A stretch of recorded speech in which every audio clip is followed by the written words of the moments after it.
नमस्कार, मैं हूं अनुराग चड्ढा। इनसाइड विद अनुराग में आपका स्वागत है। दोस्तों, ऐसा लगता है कि चचा शिवपाल को मनाने के लिए अखिलेश यादव को मोटा खर्चा करके एक नया नवेला हेलीकॉप्टर अब तो खरीदना ही पड़ेगा, क्योंकि बिना हेलीकॉप्टर के चचा शिवपाल मानने वाले बिल्कुल नहीं हैं। भाई, मामला ही ऐसा है। एक तरफ चाचा भतीजे के साथ कंधे से कंधा मिलाकर खड़े हैं, तो दूसरी तरफ भतीजे ने स्टार प्रचारकों की लिस्ट से उनका ही नाम गायब कर दिया था। एक तरफ अखिलेश यादव कह रहे हैं कि संसाधन सीमित हैं, तो दूसरी तरफ बीजेपी तंज कस रही है कि बेगानी शादी में अब्दुल्ला दीवाना।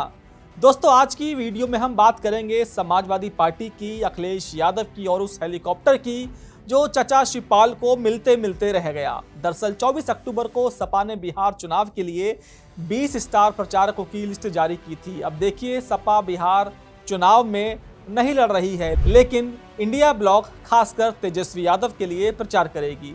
इस लिस्ट में खुद अखिलेश यादव, किरणमय नंदा और यहां तक कि तीसरे नंबर पर आजम खान का नाम शामिल है। लेकिन लिस्ट से दो बड़े नाम गायब हैं, पार्टी के मुख्य राष्ट्रीय महासचिव रामगोपाल यादव और राष्ट्रीय महासचिव शिवपाल सिंह यादव का। इसके बाद हर जगह यही चर्चा रही थी कि चाचा और भतीजे के बीच में शायद फिर से कोई अनबन हो गई है। लेकिन कल गुरुवार के दिन जब अखिलेश यादव चचा शिवपाल के साथ सपा विधायक अंकित भारती की शादी के रिसेप्शन में गाजीपुर पहुंचे, तो उन्होंने असली वजह बताई कि चाचा का नाम लिस्ट से क्यों नदारद है। अखिलेश यादव ने इसका जवाब अपने जाने पहचाने मजाकिया अंदाज में देते हुए कहा कि पार्टी सत्ता में नहीं है, हमारे पास सीमित संसाधन हैं। अब अगर चाचा को स्टार प्रचारक की लिस्ट में डालते हैं तो उनके लिए अलग हेलीकॉप्टर भेजना पड़ता। हम उनके लिए अलग से हेलीकॉप्टर का इंतजाम कहां से करते? चंदा तो आप लोग दे नहीं रहे। यही वजह है कि चाचा का नाम लिस्ट में मौजूद नहीं है। जिसके बाद वहां मौजूद मीडियाकर्मी और खुद चचा शिवपाल भी मुस्कुरा उठे। अखिलेश ने इस गंभीर सवाल को जिस तरह से मजाक में कहकर टाल दिया, ये अखिलेश यादव का कॉन्फिडेंस दिखाता है। वो ये दिखाना चाहते हैं कि परिवार और पार्टी में सब कुछ इतना सेट है कि ऐसे गंभीर फैसलों पर भी वो मीडिया के सामने चाचा के साथ खड़े होकर मजाक कर सकते हैं। लेकिन वही सोशल मीडिया पर इस मजाक के बाद भी अटकलें बंद नहीं हुई। राजनीतिक जानकार जहां इसे अखिलेश का डैमेज कंट्रोल बता रहे हैं, तो वहीं यह सवाल भी कर रहे हैं कि शिवपाल यादव, जिनके लिए कहा जाता है कि पीडब्ल्यूडी मंत्री रहते हुए उनके संबंध बिहार में कई नेताओं से बहुत गहरे हैं, तो ऐसे में सिर्फ संसाधन की कमी की वजह से उनका नाम लिस्ट से बाहर नहीं जा सकता। वजह कुछ और भी हो सकती है, क्योंकि ये कोई पहली बार नहीं है जब चाचा को दरकिनार किया गया हो। इससे पहले भी जब नेता प्रतिपक्ष चुनने की बारी आई थी, तब भी शिवपाल यादव का नाम चर्चा में सबसे आगे था, लेकिन अखिलेश यादव ने माता प्रसाद पांडे को चुना। खैर, वजह और अटकलें जो भी हों, जब तक चचा भतीजा साथ साथ हैं और मुस्कुरा रहे हैं, सपा समर्थक भी यही कहेंगे कि ऑल इज वेल।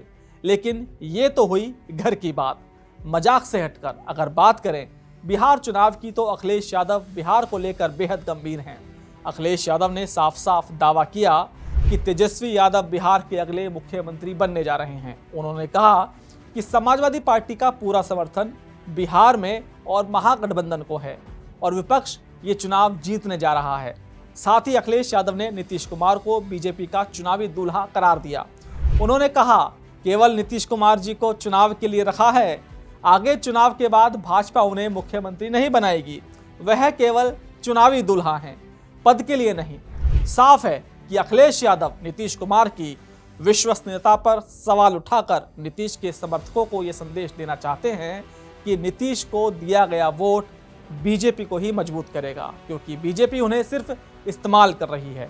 इसी को लेकर यूपी बीजेपी के प्रमुख भूपेंद्र चौधरी ने अखिलेश पर तंज कसा। उन्होंने कहा, सपा का कोई उम्मीदवार बिहार में चुनाव नहीं लड़ रहा।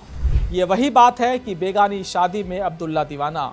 लेकिन अखिलेश के नज़रिए से देखें तो उनके लिए ये बेगानी शादी नहीं है, ये 2027 और 2029 के लिए एंटी बीजेपी मोर्चे की नेटवर्किंग है। क्योंकि बिहार चुनाव का रिजल्ट कहीं ना कहीं उत्तर प्रदेश के पंचायत चुनाव पर असर डालेगा। जो भी पार्टी बिहार में जीतेगी उसे उत्तर प्रदेश में थोड़ा बूस्ट मिलेगा।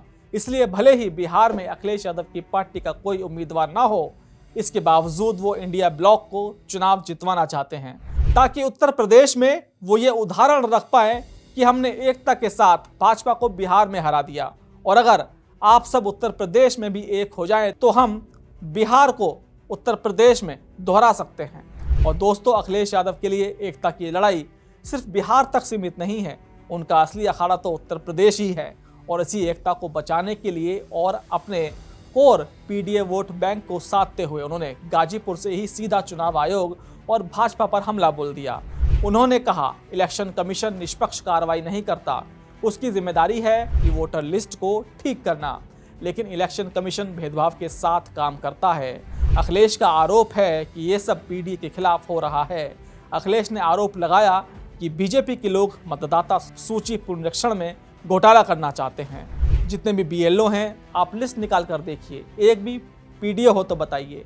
बीएलओ में पीडीए समाज के लोगों को जानबूझकर नहीं रखा जा रहा है, ताकि बीजेपी मनमाने तरीके से पीडीए वोटरों के नाम काट सके और अपने वोट जोड़ सके। अखिलेश यादव ने कहा, पीडीए से घबराकर साजिश षड्यंत्र कर रहे हैं, लेकिन पीडीए का मुकाबला अब ये लोग नहीं कर पाएंगे। तो दोस्तों, अखिलेश यादव गाजीपुर आए तो एक रिसेप्शन में थे, लेकिन उन्होंने एक तीर से कई निशाने साधे। अब देखना यह होगा कि अखिलेश का हेलीकॉप्टर वाला मजाक शिवपाल यादव कितने हल्के फुल्के में लेते हैं और चुनावी दूल्हे वाला तंज बिहार की राजनीति में कितना असर डालता है। और सबसे बड़ी बात की, पीडीए वोटरों के नाम काटे जाने का ये गंभीर आरोप यूपी की राजनीति में कितना बड़ा तूफान खड़ा करता है। दोस्तों, मेरा ये विश्लेषण आपको कैसा लगा कमेंट बॉक्स में ज़रूर लिखकर बताइएगा। साथ ही साथ मेरे चैनल को सब्सक्राइब करना बिल्कुल मत भूलिएगा। तो दोस्तों, फिर आपसे मुलाकात होगी किसी दूसरी खबर के साथ। नमस्कार।